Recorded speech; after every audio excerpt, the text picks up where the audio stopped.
story by this author. Our second story is also by Patrick Lower, and it's Mucumber McGee and the Lunch Lady's Liver.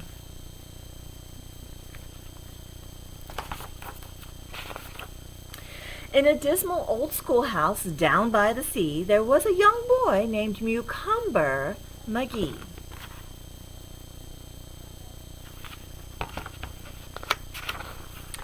Lunch had begun, and Mucumber was late. He took the last napkin, and he took the last plate. I hope there's food, or what will I do? Perhaps there are hot dogs, or maybe fondue.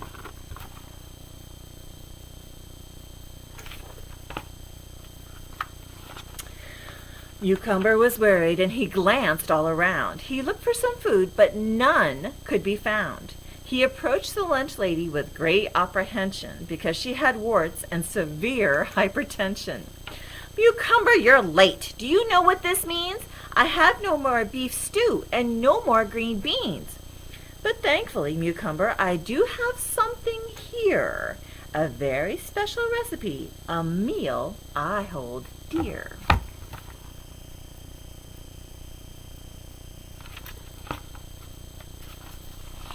It may be brown and lumpy, but please make no mistake, the flavor is delicious. Enjoy your liver cake. She put the liver on his plate, but Mucumber wasn't pleased. It looked like an old bowling shoe, and it smelled like rotten cheese.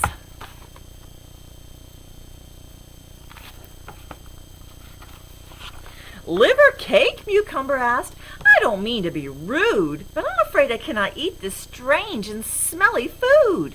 The lunch lady was shocked, and this made her quite uptight. Listen here, Mucumber, you must eat every bite.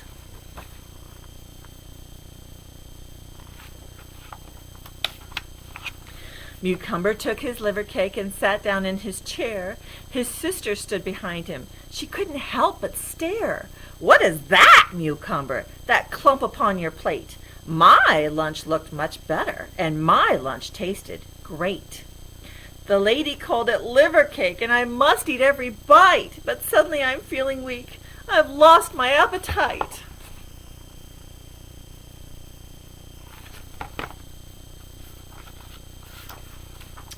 Don't you know, Mucumber, the lunch lady is mean. She told you it's liver, but it might be a spleen. Some say she's dangerous, and you should be afraid. I wouldn't trust her cooking or that food that she has made.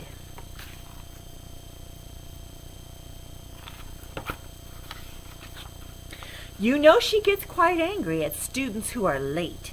I've heard she cooks up rats and frogs and serves them on a plate. Oh, goodness, said Mucumber. My worst fears have come true. I must not eat a stinky glob of unknown lumpy goo.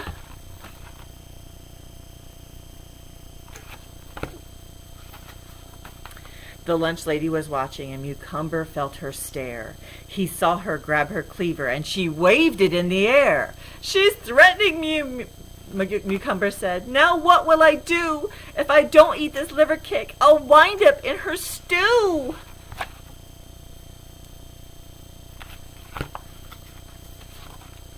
Against his better judgment, Mucumber took a bite. He put the liver in his mouth, and he clenched his teeth down tight. Mucumber's taste buds came alive. The liver was delicious. It tasted simply wonderful, so fresh and so nutritious.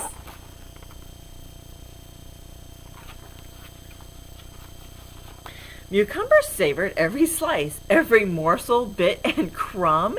He waved at the lunch lady, and then he stuck up his thumb.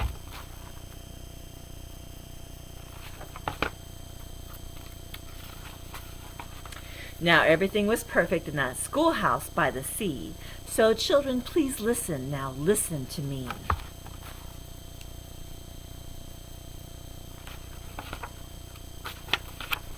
If your lunch is scary and lumpy and brown, if the smell makes you grimace and the color makes you frown, don't you worry, it won't taste as bad as it looks, because lunch ladies are usually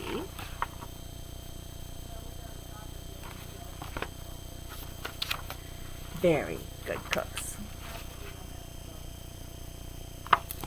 Okay, and that's the end of our second story. And our third story by the same author, Patrick Lower, is Mucumber McGee and the Honey Glazed Ham Bone.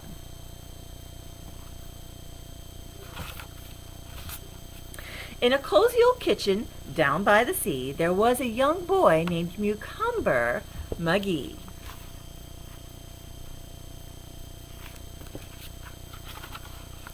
His old dog named Whiskers sat there by his side, wagging and drooling and grinning with pride.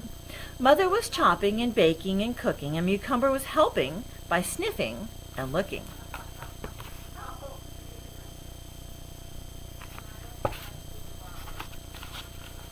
"Tomorrow's the night," said his mother with joy. "A grand birthday feast for my big birthday boy."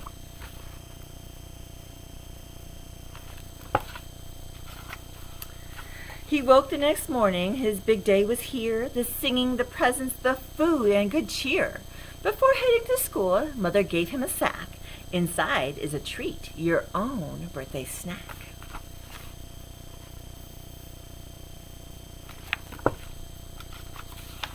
He waited all morning, but when lunch came around, he was quite confused by the treat that he found. It was hard as a rock, and it smelled like a ham. It didn't have frosting, and it didn't have jam.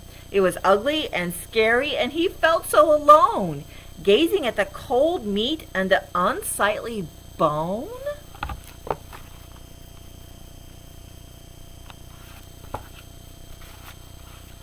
His sister came over. "Mucumber, what's that? Your sweet birthday treat looks like a dead rat."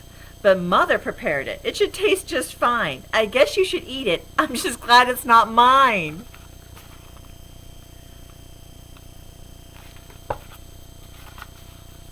"My mouth is too small and my nose is afraid of the odd birthday treat that my good mother has made." The other kids noticed, and some began to yell. They didn't like the look of it, and they didn't like the smell.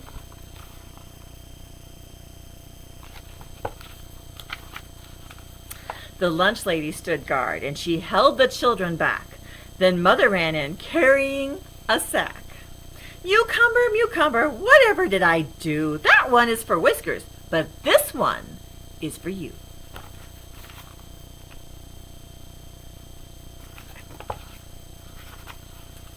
Inside he found a cupcake with frosty, sticky fluff and crunchy sugar sprinkles and other yummy stuff.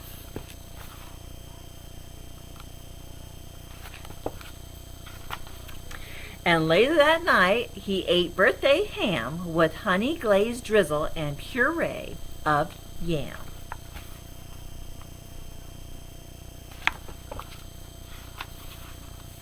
Mucumber's dog's Whiskers sat there by his side. The fine dinner scraps left him filled up inside.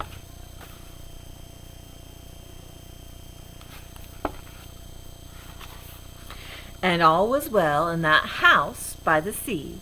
So parents, please listen, now listen to me. When children are headed from home to their school, your job is to help them by minding this rule.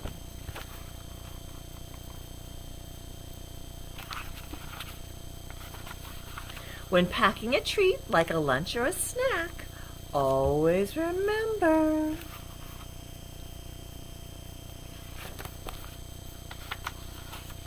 to label the sack.